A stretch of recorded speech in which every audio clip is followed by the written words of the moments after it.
Now, before we get started with the main scripts, role play, and grit of the course, we're going to check out some of the tenets and ideas that back the specific strategies and practices of my style of lead generation marketing. I think that these philosophies give us a really good understanding of why we do what we do, so that when we start to learn and practice these scripts, we have an appreciation for the deeper side of our contribution to fulfilling these potential customers' wants, needs, and desires.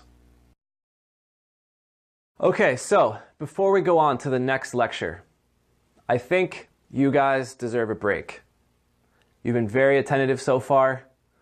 So what I do during my breaks is I tell you a joke. You ready? Why did the twig not show up to his branch on Monday? He took a leave of absence. See? You liked it. I knew you would. So, there's plenty more of where that came from. We just need to continue, do a few more lectures, and I promise we'll be back with those. All right, let's go. I touched on this tenet a little bit above when I spoke about what I have found in my experience. I mentioned when you interact with people, whether on the phone or face-to-face, you must be able to, at some level, meet the needs of the customer. These needs absolutely have to do with how your company can meet their specific needs and wants that your product or service can offer them. However, the script we will go over does that part for you.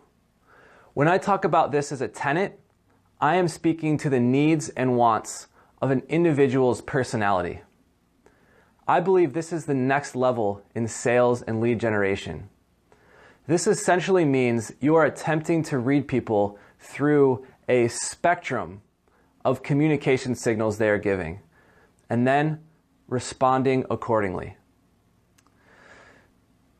Like in the example, I had one time spoken to a man, a business leader at a public sector organization, and noticed right away he was not interested in niceties. He had a soft, short, yet purposeful tone. This right here is what I'm talking about. You must be able to identify the style and then change your tone accordingly. If the targeted contact is high energy, show her your energy. If they're sarcastic, go with it. If they're goofy, do your best. But does that make sense? I am not saying to change you, don't get me wrong.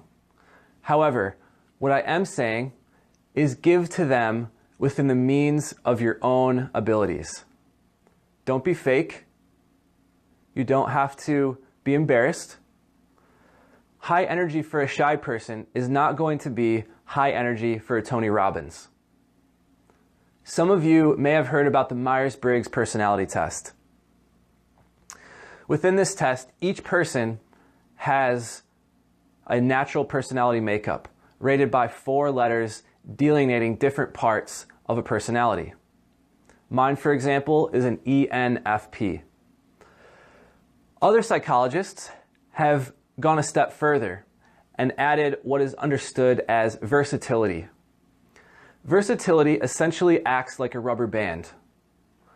Once someone has identified their own personality type, the rubber band is how far someone is able to go into other personality types to meet their needs. There is actually a rating for one's ability to do this. I think that's incredible. Although some more than others, everyone can stretch their band.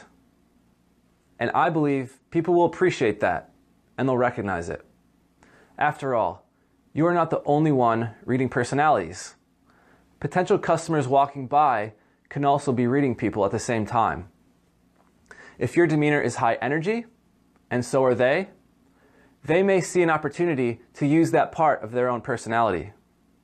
However, if they're wrong and you have a more softer toned interpersonal style, they will respect it if you do your best to smile and raise your tone even just one notch within your own means.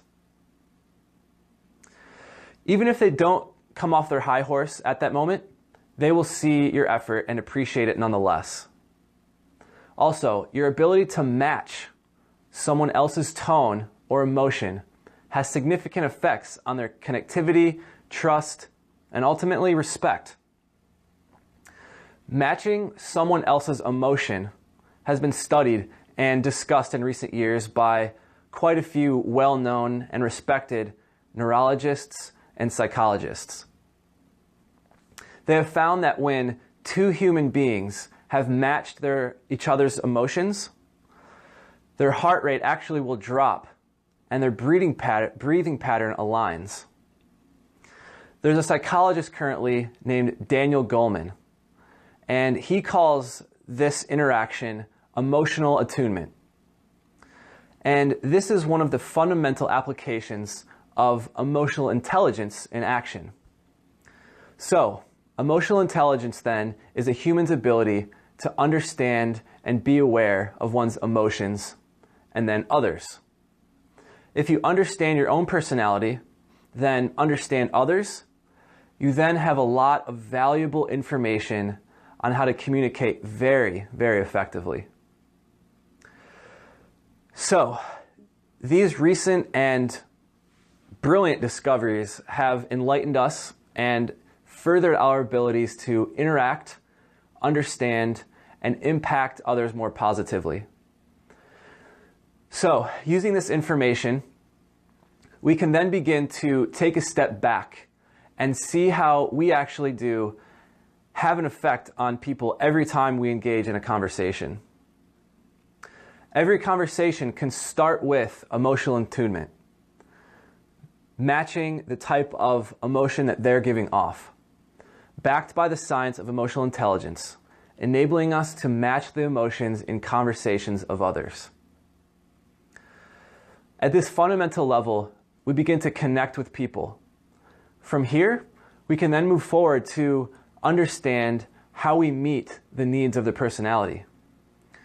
Until the needs of their personality and values are met, how can we meet the needs of anything else?